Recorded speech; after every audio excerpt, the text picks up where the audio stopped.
좋지 않은 것도 분명히 봤으니까 그것도 이제 밤에 하나 기록을 하는데, 좋지 않았지만 그럼에도 불구하고 이래서 다행이다라고 다행점을 적는 거예요. 그래서 양쪽을 다 봐야만 제대로 보고 알아차리는 것이죠. 그래야만 중심을 잡고 살 수가 있는 거고요. 행복 일기라는 것이에요. 하루에 3분 투자하면 됩니다. 자기 전에 오늘 나의 감정은 무엇인가, 감정 하나 적는 겁니다.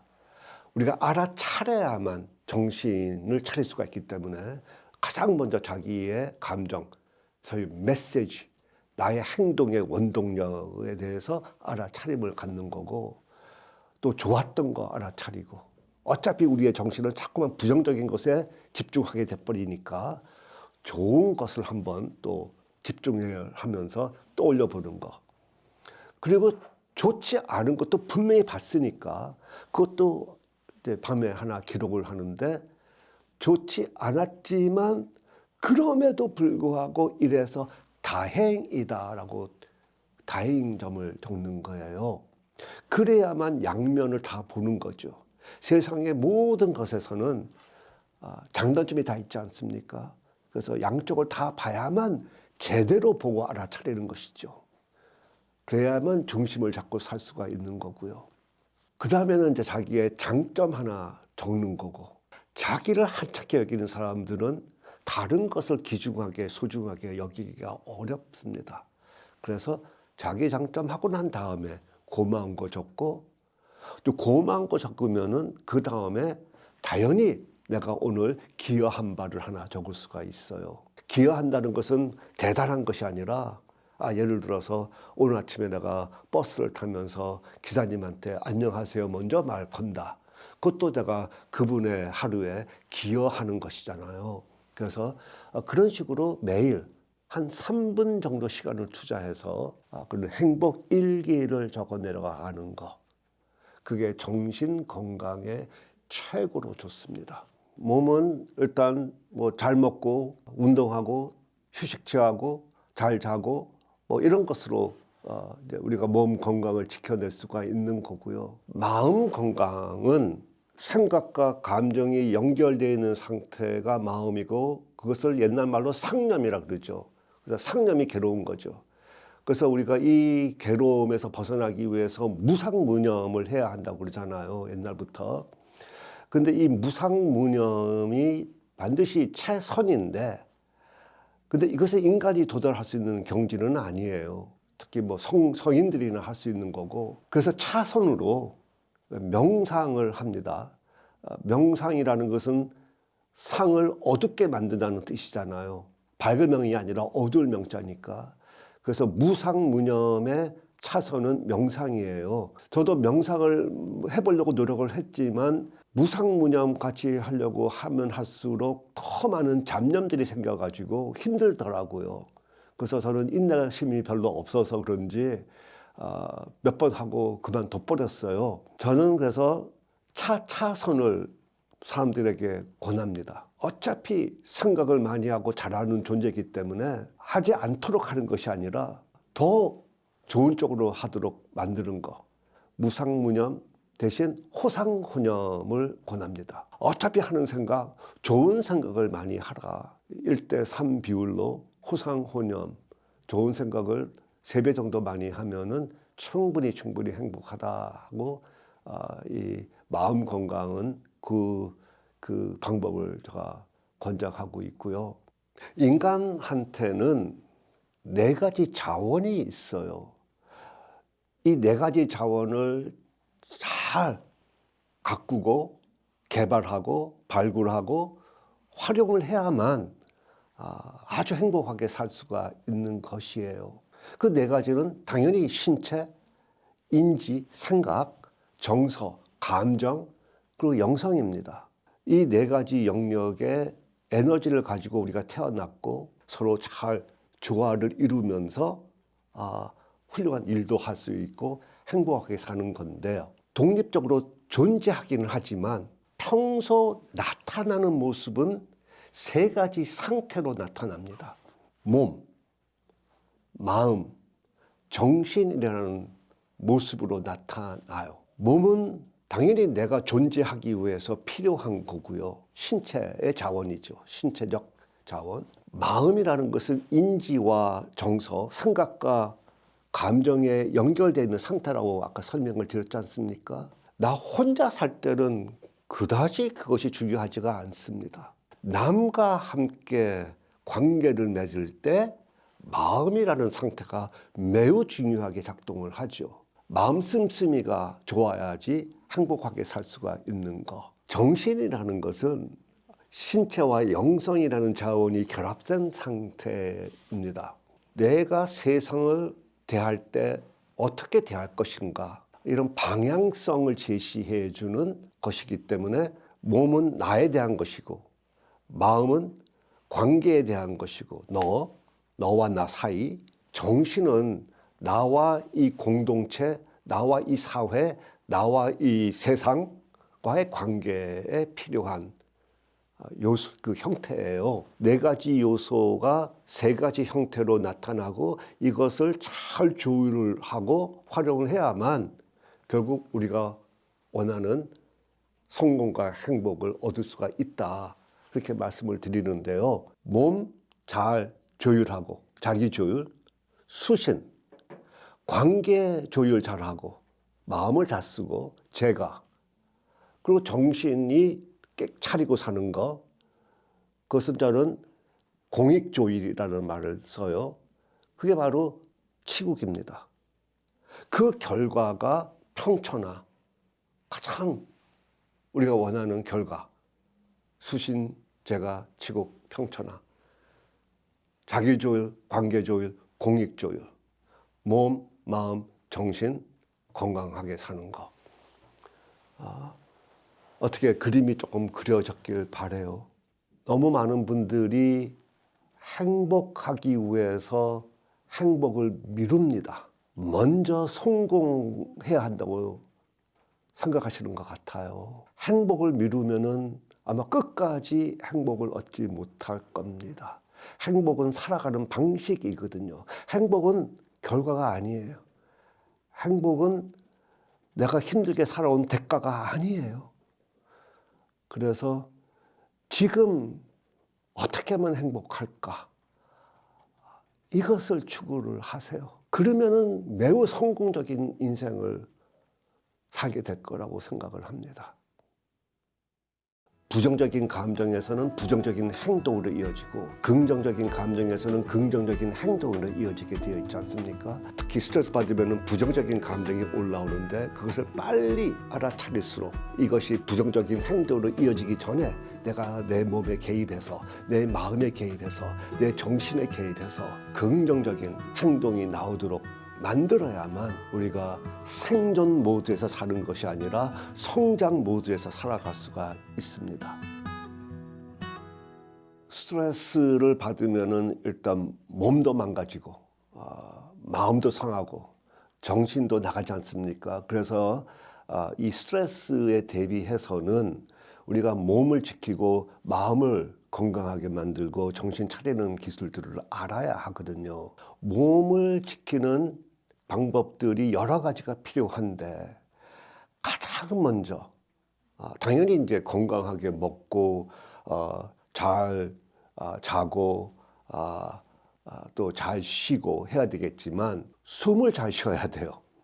그래서 숨을 잘 쉬어야만 우리가 몸을 지켜낼 수 있는 아주 필수 요인입니다. 물론 숨 잘 쉰다고 그거 갖고 충분하지는 않지만 숨을 제대로 쉬지 않고는 나머지가 다 요원해지거든요. 숨 잘 쉰다는 것은 수천 년 동안 내려온 비법이에요. 심호흡이라는 거. 과학의 연구를 보면은 자기 심장에 정신을 집중해서 숨을 쉬는 것이 가장 효과가 있다는 것이 연구로 밝혀졌고요. 숨 한번 깊이 들이쉬는 순간이 한 5, 6초밖에 안 걸립니다. 그래서 하버드 대학에서 그것을 6초의 비법이라는 말을 써요. 스트레스 받을 때 사람들이 욱하거나 버럭하거나 무너지거든요. 그래서 5, 6초 동안 무너지지 않고 평정심을 유지할 수 있는 사람들은 결국 인생에서 성공하더라는 거예요. 그리고 그 5, 6초 동안 인간이 할 수 있는 것이 그렇게 많지가 않거든요. 그 시간 동안 우리가 숨 한 번 크게 들이쉼으로써 나의 평정심을 유지할 수 있다면 얼마나 그게 위력적인 방법이겠습니까? 실제로 프로 선수들, 가수들, 이런 사람들은 다 심호흡을 하지 않습니까? 멋있어서 하는 거 아니죠. 효과가 있으니까 하는 것이죠. 그러나 이 심호흡은 2017년도에 와서 왜 이게 효과가 있는지 과학적으로 밝혀졌어요. 스트레스 받으면은 온몸이 오장육부가 다 긴장을 하게 되고 각성이 됩니다. 그런데 심호흡을 하면은 이산화탄소가 내려가고 산소 농도가 올라가겠죠, 몸에. 그러면은 그 순간을 탐지해서 너는 안전하다고 인식을 해버려요. 이완하라라는 지시사항을 내려다 보냅니다.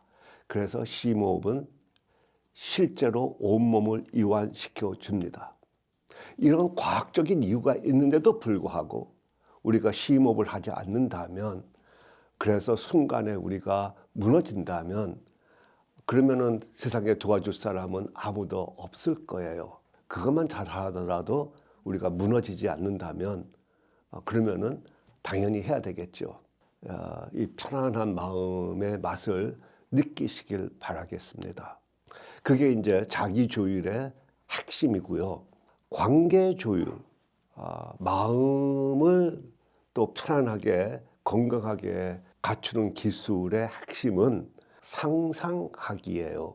상상한다는 것은 이미 나한테 있는 좋은 마음, 나의 꿈, 이런 것을 떠올리면은 내 마음이 굉장히 편안해지고 평화로워지고 심지어는 즐거운 마음까지도, 감정까지도 생기지 않습니까?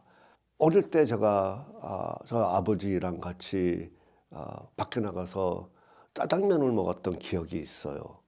자, 지금 말씀드렸던 그 상황을 묘사하는 것은 다 생각이거든요. 근데 그 생각을 떠올릴 때 그날 제가 느꼈던 제 아버지에 대한 감정도 뭉클뭉클 올라옵니다. 그게 바로 추억이고 기억이죠. 우리가 기억은 생각과 감정이 함께 결합된 상태에서 기억이 돼요. 구구단 같은 것은 수천 번 외워야만 기억이 되는데, 첫 데이트라든지 첫 키스 같은 것은 잊고 싶어도 기억이 되는 거거든요. 무슨 말이냐면, 감정이라는 것은 하루에 5만 가지를 접하면서 내가 알아차리고 있는데, 큰 감정을 동반하는 것은 중요하다고 판단을 하면서 저장을 하는 거예요.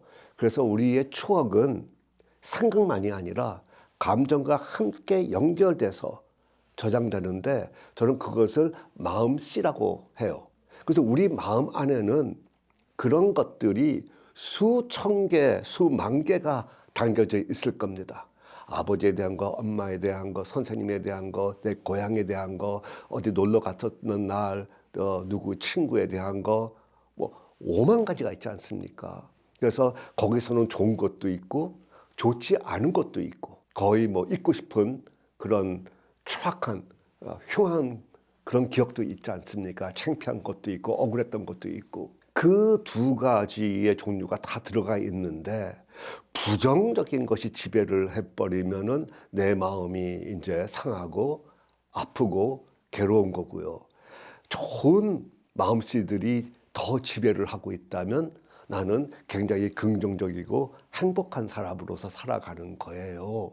내가 태어난 후로 계속해서 내 마음 안에 마음씨들이 하나씩 하나씩 차곡차곡 쌓여가는 거예요. 부정적인 마음씨들이 이미 많이 내 마음에 들어가 있다 하더라도 오늘부로 나는 긍정적인 마음씨를 선택을 해서 담아둘 수가 있습니다. 그래서 그것을 매일 키워나가면, 아무리 내가 과거에 힘들고 어렵고 트라우마가 있다 하더라도 오늘부로 행복의 텃밭을 꾸려나갈 수가 있다는 그런 개념의 마음씨를 먹는다, 마음씨를 뿌린다, 뭐 그런 말을 쓸 수가 있겠습니다.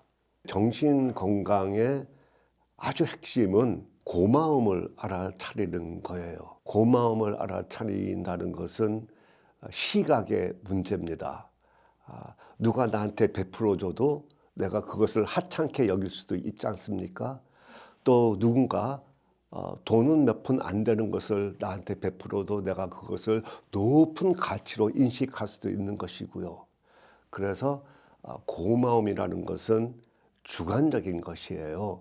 그래서 그 고마움을 내가 많이 발견하고 볼 수 있으면은 그러면 나한테 베풀어 준 사람이 세상에 많다고 내가 인식을 하는 거고, 그럼 나는 역설적으로 소중한 존재가 되는 것이기 때문에 고마움을 많이 느끼면 느낄수록 행복해지는 것이에요. 그래서 세 가지, 몸, 마음, 정신을 건강하게 만드는 데 있어서 최소한 필수적인 것 세 가지를 지금 언급을 해드렸습니다. 정신 차린다는 것의 전제 조건이 알아차림인데 너무나 작은 것을 알아차리고 있다는 거예요. 밤에 우리가 플래시라이트를 켜고 걷는다면 플래시라이트가 비친 곳만 우리가 알아차리잖아요. 눈에 보이니까. 나머지는 있긴 있지만 안 보이니까는 알아차림을 가질 수가 없잖아요. 우리가 얼마큼 알아차리고 있냐면 놀랍게도 0.0005%밖에 알아차리지 못하고 있어요. 모든 심호흡은 다 효과가 있어요. 왜 우리가 정신을 심장에다가 집중하는 형태로 심호흡을 하면은 더 좋은가? 여기에 근거가 몇 가지가 있는데요. 변화가 있어야 할 곳에 정신을 집중하면 실제로 거기에 가장 큰 변화가 있다. 둘째, 심장은 이제는 내 분비 기관으로 카테고리가 되고 있습니다. 왜냐하면 행복 호르몬 중에 하나인 옥시토신이 심장에서 분비가 되거든요. 그래서 우리가 심장에다가 정신을 집중하면은 거기서 또 행복 호르몬이 더 분비가 되는 그런 결과도 나오고요. 그래서 여러 가지 이유 때문에 우리가 정신을 심장에 집중해서 서서히 한 5초 정도 들이쉬고 서서히 5초 정도 내쉬는 10초 주기로 숨을 쉬는 것을 우리는 심장 집중 호흡법이라 그러고요. 실은 정신은요, 신체와 영성의 결합이에요. 정이 정액이라는 한자 단어에서 나왔기 때문에 정액은 몸의 에센스라는 뜻이잖아요. 그 신이야, 뭐 신바람, 신성하다, 신비롭다, 신기하다, 신들의 세상이고요. 그래서 이 두 개의 에센스가 결합된 상태가 정신입니다. 그래서 우리가 평소에 이 두 가지가 결합될 수 있도록 정신줄을 붙잡고 살아야만 정신 차리고 사는 건데, 정신줄을 놓는 순간 혼과 백이 흩어지는 거, 혼비백산 된다는 것이잖아요. 떨어져 나가는 거예요. 그럼 이제 정신 나간 상태가 되는 거죠. 그래서 우리가 정신 차리고 산다는 것은 일단 정신줄을 붙잡고 살아야 되고요.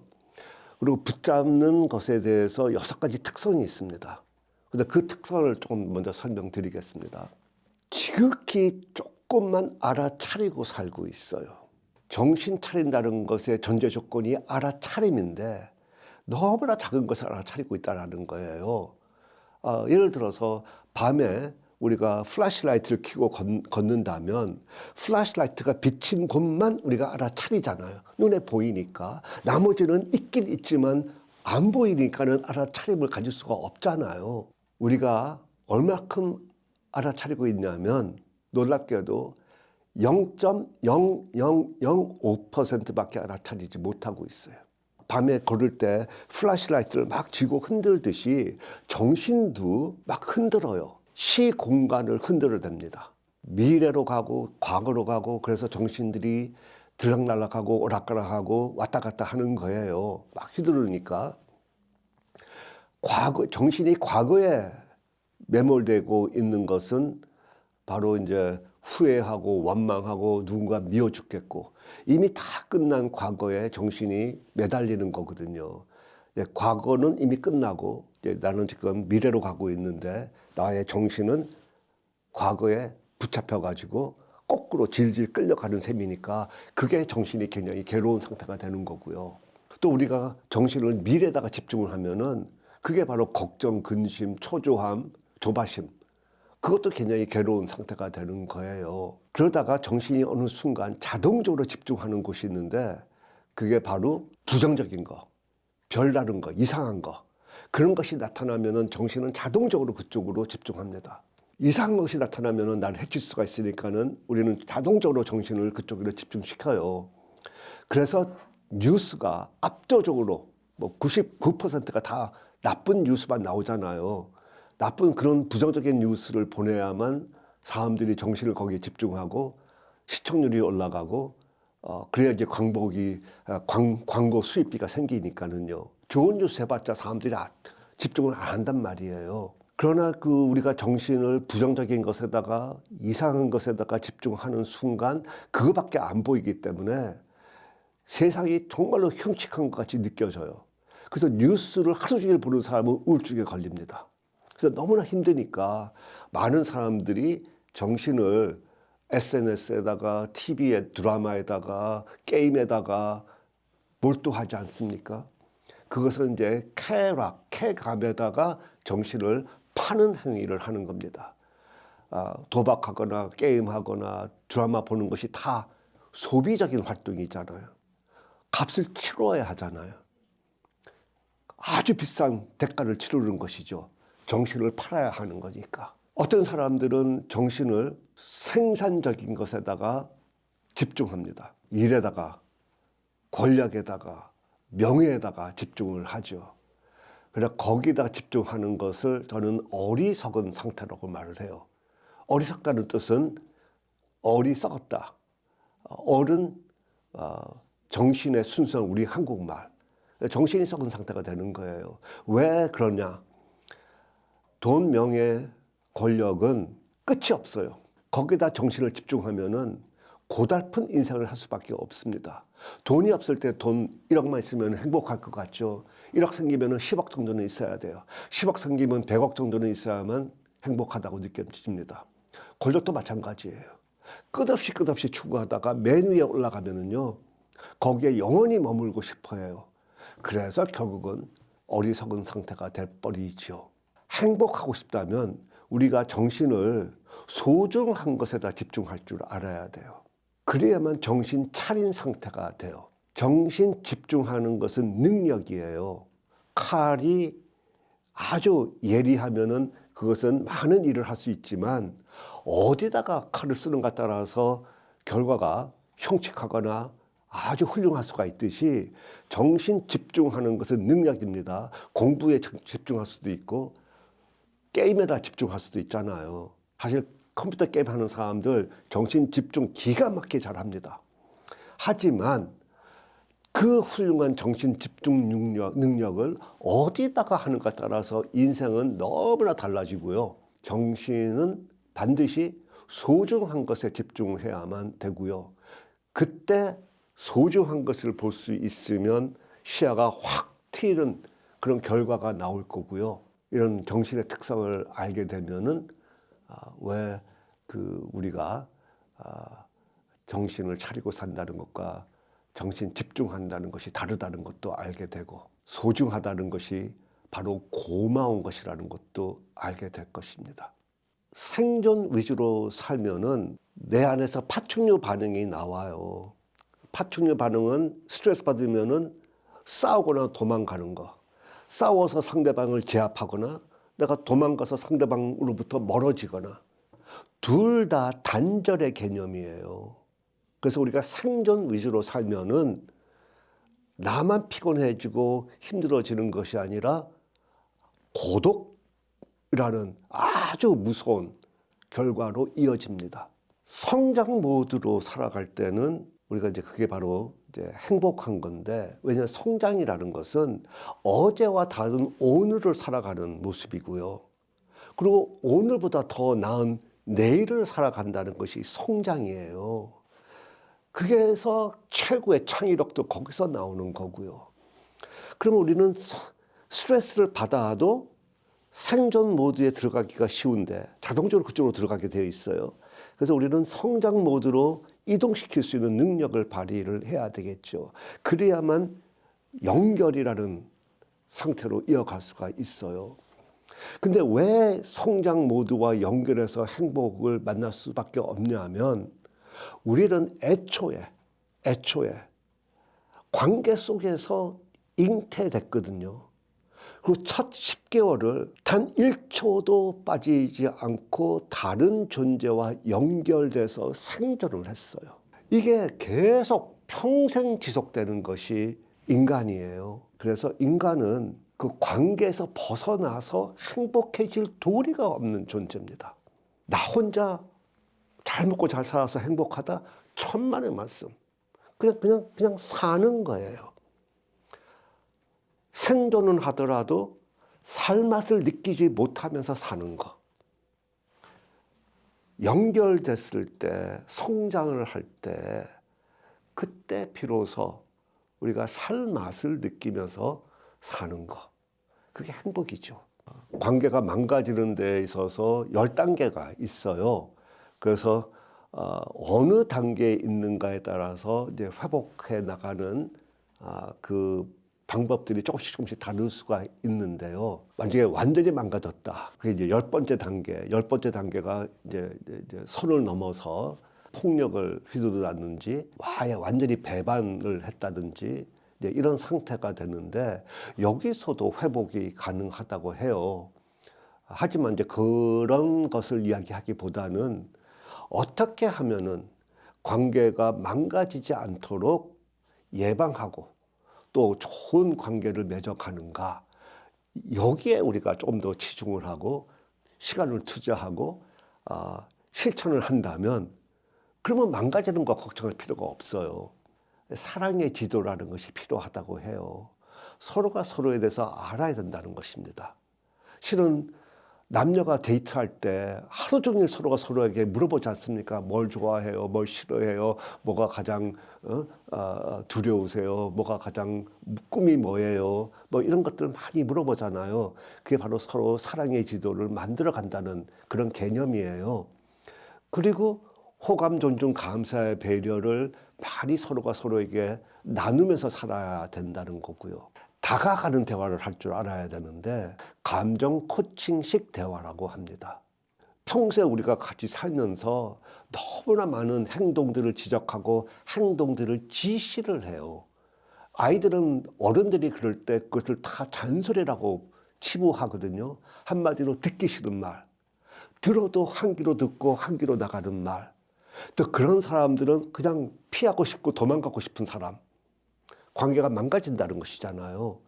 그래서 우리가 그런 식으로 말하는 것이 아니라 상대방의 감정을 고려하는 그런 대화, 정서적으로 지지를 하면서도 내가 하고 싶은 말을 다 할 수 있는 그런 소통의 기술을 가질 때 관계가 계속해서 좋아질 수가 있다. 그래서 요 3가지만 하더라도 아주 좋은 관계가 되고 망가지는 것을 예방할 수가 있을 겁니다.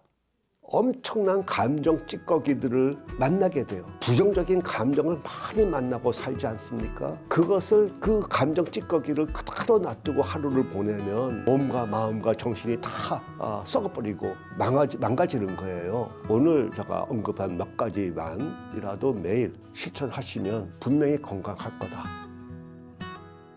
너무나 많은 사람들이 스트레스는 피할 도리가 없고 스트레스 받으면은 몇 가지 전략을 써요. 방법들을. 흔히 감정 투입하는 거. 뭐 술을 마신다든지 담배를 피운다든지 아니면은 뭐 약을 먹는다든지 다 내 몸 안에다가 뭘 집어넣어 가지고 나의 감정 상태를 바꾸는 것이잖아요. 저는 그것을 감정 투입이라 그래요. 순간적으로는 엄청나게 도움이 될 거예요. 도움된다보다도 효과가 있을 겁니다. 그러나 우리 모두 알다시피 거기에는 반드시 부작용이 따르기 때문에 더 나빠지는 상태가 되겠죠. 2번째 흔한 방법은 저는 감정 덫을 하기라고 말을 해요. 내가 우울할 때, 내가 뭔가 귀찮고 짜증날 때 뭐 드라마를 뭐 한두 시간 지속적으로 본다든지 막 수다를 떤다든지 좋은 뭐 영화를 본다든지 여행 간다든지 분명히 도움이 돼요. 그것도. 단 드라마가 끝나고 난 후에 수다 떨고 난 후에 다시 또 나의 우울감, 나의 불안감, 나의 걱정, 근심이 그대로 있는 상태에서 그 위에다가 남의 드라마 문제라든지 거기에 행복감을 그냥 덮어버리는 거거든요. 그러니까 그 휘발성이 그 위에 덧칠한 것이 날아가 버리면은 본래 내가 갖고 있었던 그 많은 부정적인 감정이 고스란히 그대로 남아 있지 않습니까? 그냥 시간만 낭비하고 돈만 낭비한 셈이 돼버리는 거죠. 그래서 그것도 궁극적인 해결책은 아니에요. 그래서 이 두 가지 방법을 보면은 일시적으로 행복감이라는 것을 만난다. feeling happy. 일시적이고 한시적이고. 그러나 외부에 의존하기 때문에 어떨 때는 중독도 걸리고 근본적으로 도움은 되지는 않아요. 이 책에서 언급하는 방법들은 그런 feeling happy라는 그런 표면적인 처방이 아니고 스트레스가 있는 상황에서도 충분히 행복한 상태가 유지될 수 있도록 만드는 방법들이 소개가 되는 거예요. 그것이 being happy라고 그러죠. 그냥 그러하다예요. 외부가 파도로 치건 눈비가 오던 내 안에는 항상 따뜻하다. 그런 개념. 많은 분들이 감정의 기능을 잘 모르고 있어요. 감정이 왜 존재하는가? 왜 내가 우울하고 짜증나고 분노가 나고 또 기쁘고 왜 이런 감정이 존재하는가? 실은 감정에는 두 가지 역할이 있어요. 하나는 움직임이에요. 영어로 감정이 이모션이잖아요. 모션, 움직이다. 그래서 감정은 움직임의 원동력이고요. 둘째로 감정은 메시지예요. 감정이 생기면은 표정이 생기는데 표정은 내가 보라고 있는 것이 아니라 남이 보라고 있는 것이거든요. 그래서 감정이라는 것은 내가 알아차려야 되고 남도 그것을 알아차려야 되는데 나한테 보내는 메시지, 남한테 보내는 메시지. 그래서 이 메시지를, 감정 메시지를 내가 받았다는 것은 내 몸 상태가 어떻다라는 것을 알아차리는 거고 그 알아차림이 있을 때 파충류의 반응을 하지 않고 인간답게 선택을 하면서 대처법을 선택하면서 살아갈 수 있는 그런 정신적 여유가 생기겠죠. 그래서 이 감정이라는 것을 좀 새롭게 인식할 필요가 있을 겁니다. 부정적인 감정에서는 부정적인 행동으로 이어지고 긍정적인 감정에서는 긍정적인 행동으로 이어지게 되어 있지 않습니까? 그래서 내가 특히 스트레스 받으면 부정적인 감정이 올라오는데 그것을 빨리 알아차릴수록 그 메시지를 받을수록 이것이 부정적인 행동으로 이어지기 전에 내가 내 몸에 개입해서 내 마음에 개입해서 내 정신에 개입해서 긍정적인 감정을 확보를 해서 긍정적인 행동이 나오도록 만들어야만 우리가 생존 모드에서 사는 것이 아니라 성장 모드에서 살아갈 수가 있습니다. 큰 기술들은 아니에요. 조그만 기술들인데 이것은 오래 지속을 해야 하고요. 그리고 가끔 왕창 하는 것이 아니라 매일 조금씩 자주 이렇게 해야 하는 거예요. 저는 많은 분들한테 물어봐요. 치아 건강이 더 중요합니까? 아니면은 행복한 마음과 건강한 정신이 더 중요합니까? 그럼 다들 건강한 마음과 몸, 마음, 정신이 더 중요하다고 말씀을 하세요. 근데 그들이 직접 투자하는 시간을 보면은 몸, 마음, 정신 건강보다도 치아 건강에 더 많은 시간을 투자하고 있거든요. 하루에 3분씩 이빨 치소, 그러니까 하는 거, 양치질 하는 것은 거의 빠짐없이 하지 않습니까? 이빨을 닦고 있지 않다가 하루 시간 내서 10시간을 닦았다 합시다. 그래봤자 한 번 닦은 거고, 그래봤자 다음날 또 악취가 나지 않습니까? 우리 삶도 마찬가지예요. 살면서 엄청난 감정 찌꺼기들을 만나게 돼요. 음식 먹으면 음식 찌꺼기가 입에 쌓여가지고 그 이빨이 상하듯이 우리도 마찬가지로 하루를 살면서 부정적인 감정을 많이 만나고 살지 않습니까?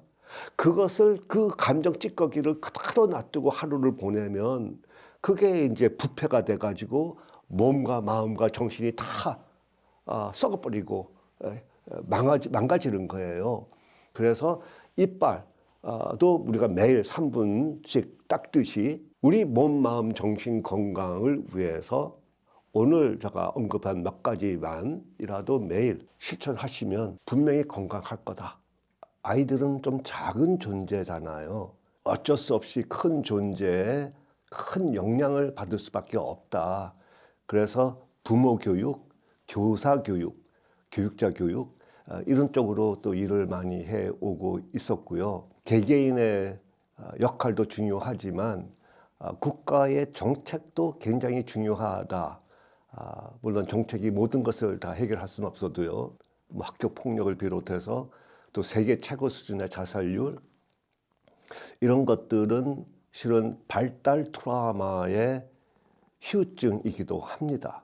애착 손상이라는 것을 많이 입은 사람들이 지금 사회에 많이 나오고 있지 않습니까?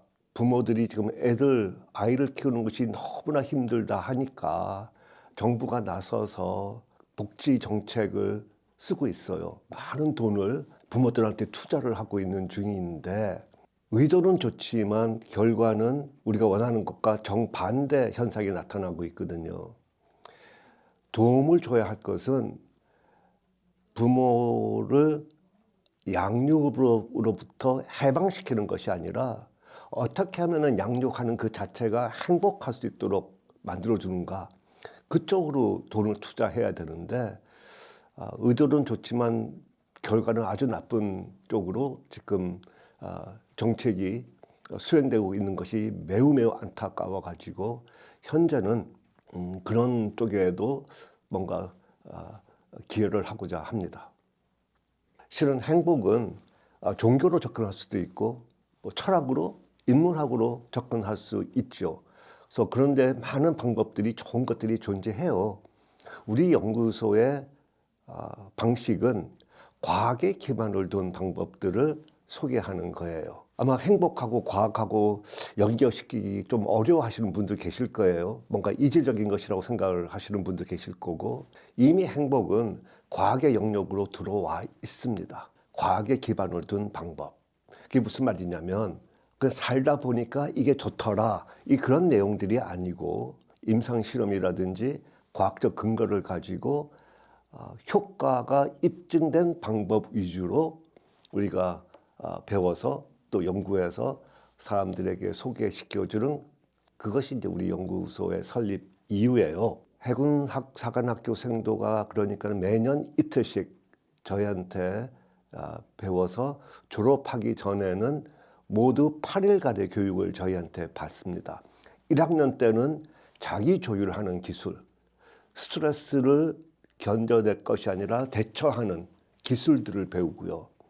2학년 때는 수평적 관계 조율, 그러니까 동료들과 잘 지내고 소통하고 좋은 관계를 맺는 기술들을 배우고 3학년 때는 수직적 관계 조율의 기술을 배웁니다.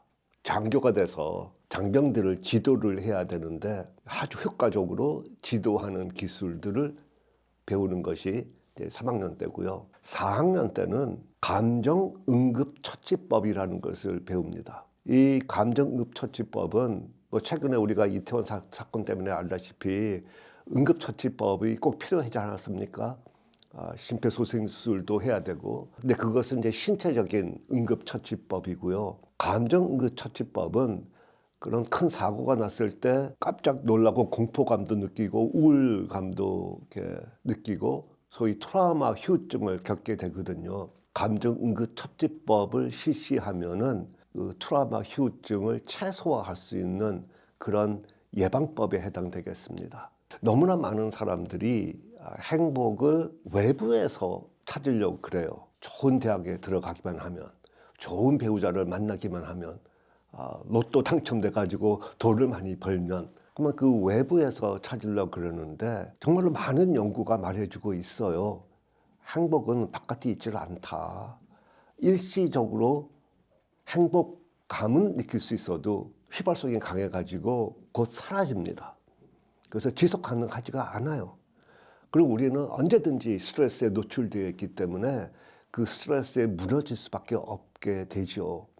그래서 행복이라는 것은 내면에서 찾아야 되거든요. 선물 사러 간다는 개념이 바로 외부에 있는 것을 내가 열심히 일해서 돈 벌어서 사가지고 누구한테 행복을 베푼다는 그런 개념이 바로 선물 사러 간다는 개념이고, 선물로 사러 간다는 것은 내가 행복을 내면에서 찾아서 그 행복을 남한테 선물 주면은 그것보다도 더 훌륭한 행복이라는 것이 없어요. 우리 연구소의 모토는 선물 사러 가지 말고 선물로 살아가세요.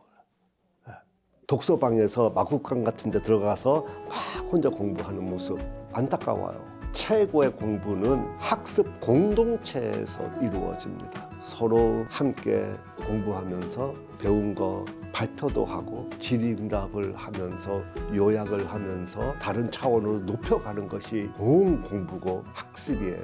내용을 달달달 암기하거나 그것을 그냥 분석만 하거나, 인공지능이 훨씬 더 잘하지 않습니까? 그거 아무리 잘해봤자 인공지능 밑바닥도 못 따라갑니다. 니즈를 어느 정도 조절할 수 있는 자기 조율 능력도 발휘를 해야 되거든요. 제가 한국에 와서 가장 놀라웠던 것은요, 실력이 없으면 인성이라도 좋아야지, 이런 말 들었거든요. 이 말은 여러 가지 뜻을 담고 있어요. 첫째, 인성은 실력이 아니다. 둘째, 인성은 실력이 없을 때나 필요한 것이다. 마치 실력이 없을 때 그 위에 권위자 밑에서 그냥 살아남기 위해서 공손하고 겸손하고 그냥 열심히 일하는 그런 것이 인성이라고 여겨온 것이라고 생각을 해요. 근데 인성은 그렇게 하찮은 것이 아닙니다. 우리가 성공하기 위해서 최고로 필요한 실력인 거예요. 인성은 타고나는 성품 아니에요. 그런 거 아니에요. 기질도 아니고 성격도 아니고, 하루에 적어도 3분씩 투자를 해서 노력을 해야만 얻어지는 결과물이에요. 노력해서 후천적으로 노력해서 얻는 능력을 우리는 실력이라는 말 쓰지 않습니까? 그러면서 인성은 실력입니다. 우리 모두가 다 갖춰야 실력이고 최고의 인재가 발휘하는 실력입니다. 아마 한국 사람들한테 공부, 학습하면은 아마 머릿속에 떠오르는 이미지가 있을 거예요. 막 혼자 공부하는 거. 독서방에서 마구간 같은 데 들어가서 막 혼자 공부하는 모습. 안타까워요. 최고의 공부는 학습 공동체에서 이루어집니다. 서로 함께 공부하면서 자기가 배운 거 발표도 하고, 또 발표한 것을 거기에 대해서 질문도 하고 설명도 하고, 돌아가면서 서로가 서로에게 질의응답을 하면서 요약을 하면서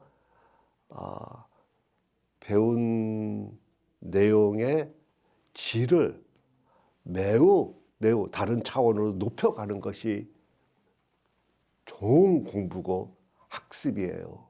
내용을 달달달 암기하거나 그것을 그냥 분석만 하거나 그것을 갖고 계산하는 능력은 최고의 인재로 인정받기 어려운 거예요. 인공지능이 훨씬 더 잘하지 않습니까? 그거 아무리 잘해봤자 인공지능 밑바닥도 못 따라갑니다. 그래서 우리가 학습 공동체에서 함께 서로 이렇게 공부를 하면은 거기에는 내용만 배우는 것이 아니라, 내용에 대한 해석만 새롭게 가지는 것이 아니라, 거기는 인간 연결, 교류가 있어요. 관계조율도 해야 되고, 그리고 내가 질문하고 내가 답하고 할 때는 모두에게 이롭기 위해서 하는 것이기 때문에 공익조율이라는 것도 필요하고요. 남과 같이 잘 어울리려면 나의 감정, 충동, 나의 니즈를 어느 정도 조절할 수 있는 자기 조율 능력도 발휘를 해야 되거든요. 학습이라는 개념을 조금 이제부터는 다르게 가지면 좋겠다는 생각을 해봅니다. 특히 명란대첩 같은 경우에는 133척의 왜군들이 쳐들어오는데 달랑 12척밖에 남아있지 않았단 말이에요. 누가 보더라도 객관적으로 보면은 정말로 이것은 무모한 싸움이고 질 확률이 뭐 거의 100%라고 판단을 했을 그 순간마저도 모두가 다 이순신 장군을 따라줬을까? 거기엔 두 가지 요소가 있다고 생각을 해요. 하나는 모두가 다 이제 우리 졌다. 이제 끝났다. 우리 죽었다. 이렇게 부정적으로 봤을 때 이순신 장군께서는 12척이나 남았다. 긍정적으로 생각을 했단 말이에요. 누구라 보더라도 12척의 객관적인 데이터가, 팩트가 있는데 한쪽에서는 부정적인 미래를 내다봤고 이순신 장군은 긍정적인 가능성을 내다봤어요. 그 시각은 도대체 어디서 왔을까? 긍정성은 타고나는 것일까? 저는 아니라고 생각합니다. 이순신 장군이 쓰신 난중일기를 보시면 장군인데도 불구하고 자기 감정을 굉장히 많이 기록을 하세요. 그리고 난리 중에서도 이래서 다행이다, 저래서 다행이다, 다행인 거 굉장히 많이 적으세요. 그리고 심지어는 비가 와도 고맙고 저 사람도 고맙고, 그리고요 가장 놀라운 것은 노비들의 이름들이 많이 등장합니다. 그들의 노고까지도 소중히 여겨져 가지고 역사에 기록이 남도록 기록을 해 두신 거예요. 아까 제가 행복일기라는 거 언급을 했죠. 이순신 장군께서 바로 그 행복일기의 그 원조인 격입니다. 그 일기를 7년간 쓰셨단 말이에요. 그 난리 중에서도, 전쟁통에서도 긍정적인 시각을 가지고 세상의 모든 것을 고맙게 여기는 그 마음이 생기고 정신이, 강인한 정신이 생기신 거예요. 노비들도 소중히 여겨주니까 그들도 목숨 걸고 이순신 장군을 따라주는 겁니다. 최고의 리더십이죠. 윽박지르거나 안 하면은 억압하거나 야단치거나 징계받을 것이 두려워가지고 따라주는 것이 아니라 정말 온 마음으로 따라주는 것이죠. 고마움을 아는 사람들의 최고의 리더십, 그리고 이순신 장군이 바로 그런 리더십을 실제로 발휘를 하셨다라고 보기 때문에 최소한 닮아가려고 노력을 하는 것이 필요하다고 생각을 합니다. 예, 자살률이 한국의 최고죠. 전체가 다 최고고, 그리고 또 특히 그 아동 청소년들 자살률 정말 높은데요. 인생이 힘들고 어렵고 그래서 자살하지를 않아요. 고독감 때문에 자살을 합니다. 내 이 힘든 마음, 아무도 모르고 아무도 나한테 손을 내미는 사람이 없을 것 같다라는 그 고독감, 그 단절감에서 자살까지 간다고 해요. 그런 사람들이 주변에 있으면 그 사람들 앉혀놓고 그러면 안 되지, 그래도 열심히 살아야지, 뭐 누구를 생각해서라도 그래서는 안 되지, 이런 식으로 이성으로 접근하는 것은 전혀 도움되지 않습니다. 또 아무리 더 좋은 말이라도 이성적으로 접근하는 것은 도움이 안 되고요. 정서적으로 연결을 해주는 것이 가장 필요합니다. 그 단절감에서 벗어날 수 있도록 해주는 것. 실은 그들이 안고 있는 문제를 우리가 직접 해결할 수가 없어요. 폭력을 당해서, 왕따를 당해서 정말로 괴로워한다. 이럴 때 어떻게 우리가 그 문제를 해결해 주겠습니까? 이거 거의 불가능하지 않습니까? 이것은 비유를 들자면 물에 빠져 있는 사람, 물론 뛰어들어가서 건져낼 수도 있지만 잘못하면 우리도 같이 빠져 죽지 않습니까? 이럴 때는 밧줄 하나 던져주는 것이 가장 현명한 처사죠. 비록 똑같은 물에 빠져 있는 상태고 파도가 치고 하지만 안심이 되거든요.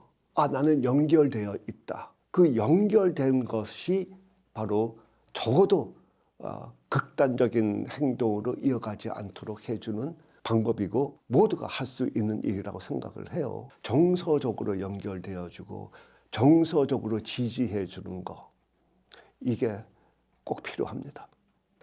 뭐 스마트폰이라든지 랩톱에다가 많은 분들이 막 이렇게 기록을 하는 모습을 볼 때 좀 부럽기도 하고, 왜냐면 저는 아날로그라서 항상 여기 포켓에다가 종이하고 이렇게 펜을 갖고 다녀요. 그래서 어디서라도 문득 무슨 생각이 떠오르거나 또 다른 뭐 데서 어떤 아이디어를 얻거나 좋은 내용을 접했을 때 그냥 종이에다 적습니다. 그리고 이제 이런 것들이 이제 너무 많이 쌓이면은 또 기억을 다 못하니까 이게 내가 왜 적었지? 그래서 주기적으로 또 이렇게 기록된 것들을 정리를 하죠. 기록과 정리, 이것이 저는 꼭 같이 가야만 기록된 것의 가치를 얻어낼 수 있다고 생각을 합니다. 저는 책을 굉장히 늦게 서서히 읽는 스타일이고요. 읽을 때 밑에 줄만 치는 것이 아니라 사실 줄 쳐봤자 나중에 보면은 왜 줄 쳤는지 기억도 안 나요.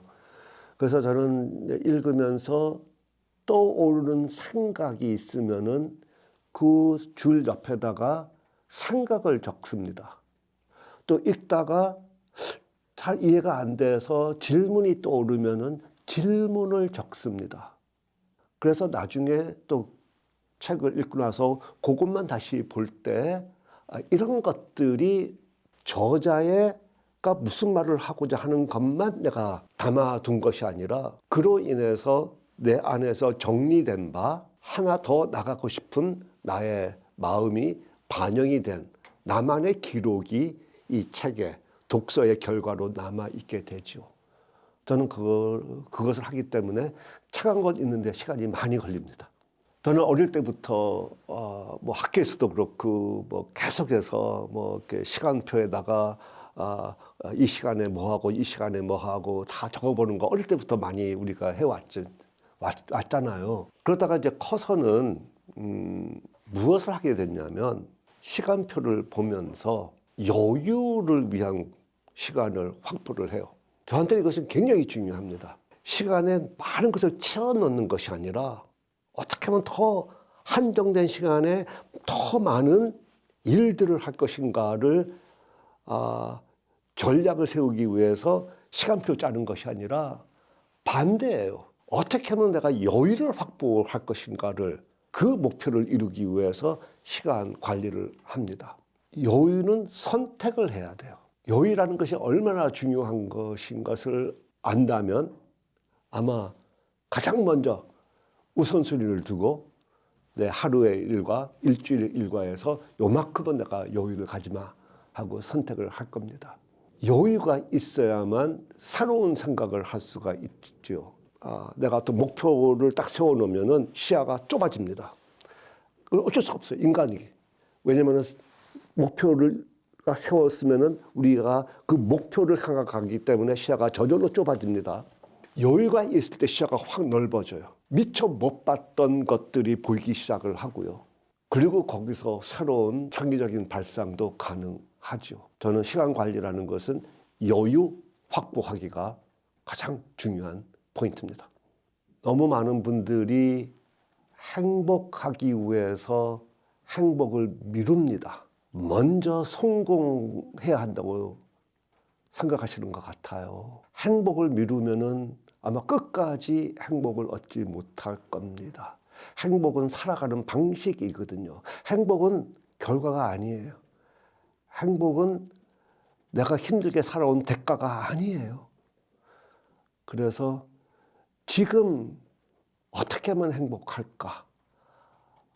이것을 추구를 하세요. 그러면은 매우 성공적인 인생을 살게 될 거라고 생각을 합니다.